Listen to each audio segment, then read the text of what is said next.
Daily നമ്മളിങ്ങനെ പണിയെടുത്താൽ weekend ഒന്ന് ട്രിപ്പൊക്കെ പോകാനൊരു പ്ലാൻ ഉണ്ടാവില്ലേ? നമ്മളങ്ങനെ ഒരു പ്ലാൻ ചെയ്തൊരു ട്രിപ്പ് തൃശ്ശൂർ നേരെ വെക്കണ വണ്ടി എടുത്ത് കോഴിക്കോടേക്ക് പാഞ്ഞ് കോഴിക്കോട് നമ്മൾ താമരശ്ശേരി ചുരത്തിൽ കാഴ്ചകളൊക്കെ കണ്ട് നേരെ അടിക്ക് പാഞ്ഞ് നേരെ കാപ്പാട് ബീച്ചിക്ക്. കാപ്പാട് ബീച്ചിന് പോയി കഴിഞ്ഞാൽ കോഴിക്കോട്ടുകാരുടെ സ്വന്തം ഐസുരുട്ടി.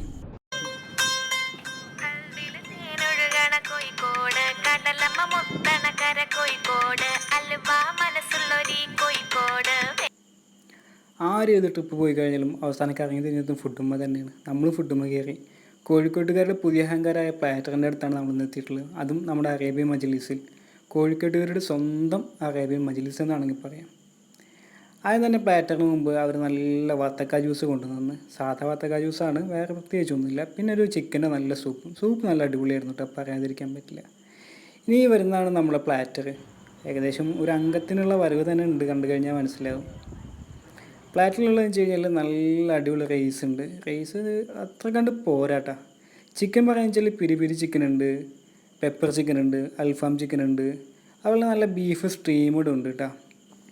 ബീഫിൻ്റെ സ്റ്റീം ഒരു ലേശം ബൈക്കോട്ടാണെന്നുണ്ടെങ്കിലും ചിക്കനൊക്കെ നല്ല ഫ്ലേവറായിട്ടുള്ള ചിക്കനായിരുന്നു. ഇതിലേക്ക് നമുക്ക് റൈസിന് പുറമെ നാൻകൊട്ടി ഉണ്ട്, അതുപോലെ തന്നെ കുബൂസ് ഉണ്ട്. റൈസ് എത്രയുള്ള അൺലിമിറ്റഡ് ആണ്, പക്ഷേ ഞങ്ങൾക്ക് വേണ്ടി വന്നില്ല. എന്തായി കഴിഞ്ഞാലും സ്പോട്ട് നമ്മുടെ മിഠായി തെരുവിന് തൊട്ടടുത്തുള്ള അറേബ്യൻ മജ്ലിസ് അവർ തന്നെ ഫ്രാഞ്ചൈസി മുസ്വല്ല എന്ന് പറഞ്ഞിട്ടുള്ള ഒരു ഫ്രാഞ്ചൈസി കൂടി അവർക്ക് കോഴിക്കോട് തന്നെ അടുത്തുണ്ട്.